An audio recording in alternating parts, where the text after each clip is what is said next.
그동안 법에 대한 지식이 부족하고 없었다면 1,000만 원짜리 500만 지금부터 귀 기울여라. 40억짜리? 변호사들만의 필살기 대공개. 당신을 위기에서 구해줄 인격 필살 법률이 낱낱이 공개된다. 변호사 여러분들이 그동안의 여러 가지 경험에 의해서 정말 어떤 상황에서도 잘 이겨낼 수 있는 특별한 방법들을 알려주실 텐데요. 어떤 내용인지 보시죠. 어떠한 성희롱, 성추행 얼마짜리다. 예. 여러분들 이해하기 쉬우시라고 오늘도 얼마 이렇게 나와 있습니다. 예, 과연 성희롱에 관한 필살기. 오늘 첫 번째 문 어느 분이 열어주시겠어요? 아, 예, 양절 변호사. 예. 자, 어떠한 성희롱인가? 120만 원짜리? 골반 라인이 섹시해라고 말하면 120만 원짜리입니다. 아니, 이렇게 말하는 분도 계신가요? 이 참. 그리고 얼마 안 되네요. 더 좀 나와야 될 것 같은데요. 네? 더 나올 수도 있는데요. 일단 이 120만 원은 국가인권위원회에서 과태료로 부과가 되는 벌금 형태의 120만 원인 거고요. 과태료? 예, 왜 그러냐면 그 어떤 특정 부위를 말하는 거죠. 뭐 가슴이나 엉덩이, 종아리처럼 이런 부분을 직접적으로 가리켜서 직장 내에서 이런 걸로 문제를 일으켰을 때 이제 인권위원회에서 120만 원까지 벌금을 내릴 수가 있고요. 두 가지를 칭찬하면 골반 라인이 섹시한데 가슴골은 완벽해 이러면은 이게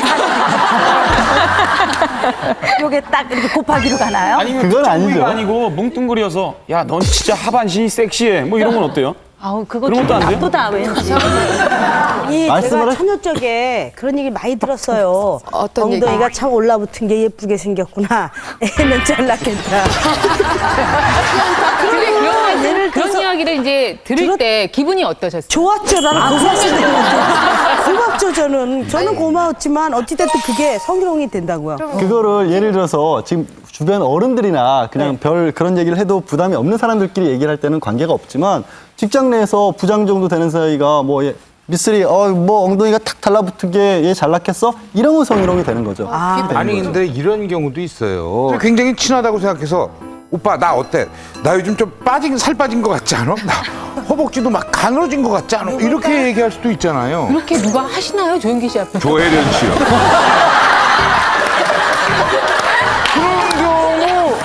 그 어느 병원에 이전에 있었던 병원에서 있었던 일인데 간호사복을 조금 크게 입었나 봐요. 그러니까 그 원무과장께서 하시는 말씀이 너는 옷맵시도 너무 모르는 것 같고 허리 라인이 잘 드러나야지만이 남자 환자들이 더 많이 올 거 아니냐고 이런 얘기를 했다는데 이런 거 농담식으로 얘기했는지 모르겠는데 이것도 성희롱에 해당됩니다. 지금 이거는 본인이. 분명히 그렇죠. 네, 이건 병원 내에서 자기가 업무상으로 분명히 간호사에게 어떤 그 높은 자리에 있는 분이잖아요. 그분이 얘기하면 그 간호사 입장에서 그게 기분 나빠도 기분 나쁘다고 말도 못하는 상황인데 그런 관계일 때 더군다나 이게 드러나야 뭐 환자가 더 온다. 이거는 여성을 성적 도구로 이용하는 그런 의미잖아요.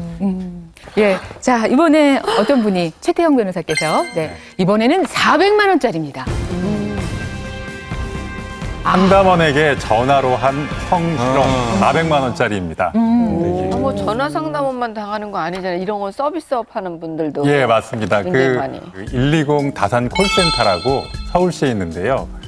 이 상담원들이 대부분 여자기 때문에 이 술에 취한 남성들이 성희롱을 하는 전화를 너무 많이 한다고 합니다.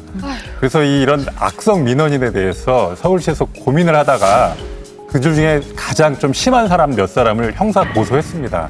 그래서 법원에서 이들에 대해서 벌금 400만 원을 선고한 사례가 있습니다. 특히 이 콜센터는 여성 상담원들이 한 80% 이상 근무를 하기 때문에 밤만 되면은 뭐 술을 마시고 남성들이 뭐 사랑합니다, 뭐 목소리가 섹시합니다, 뭐 이름이 뭐예요? 이런 악성 민원들이 너무 많다고 합니다, 정말로. 그래서 정말 외로운 분들이 많은 거죠. 네, 이런 데서 근무하시는 분들 입장에서는 정말 이런 것 때문에 너무 고통이 많다고 하는데 우리 남성분들이 특히 주의를 해야 될 것 같습니다.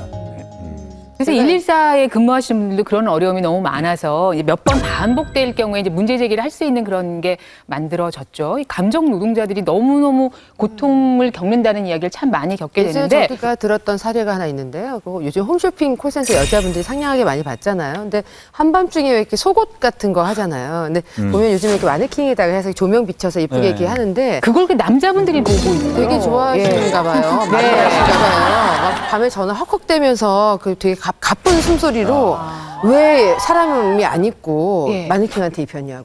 어머머. 계속 물고 늘어지고 안 끊고. 그럼 설명을 해도 또 그러고 막 이런대요. 애환이 있는 거죠. 항의도 할 수 없고 저항도 할 수 없고 계속 다 받아줘야 되는 거예요. 꼭 처벌 규정이 없다 하더라도 그 경우에 따라서는 그 모욕죄나 또 명예훼손죄에 해당이 되기 때문에 예, 형사 고소를 해서 처벌을 할 수도 있습니다. 이렇게 좀 진상 부리는 분들 보면 뭐 술 한 잔 드시고 와서 막 내가 고객이 왕인데 막 이러시는데 그런 분들은 정말 고객의 왕이 되시려면 내가 진상왕이 아닌지 꼭 살펴봤으면 좋겠는데. 저는 이제 따기까지 맞은 적이 있는데요.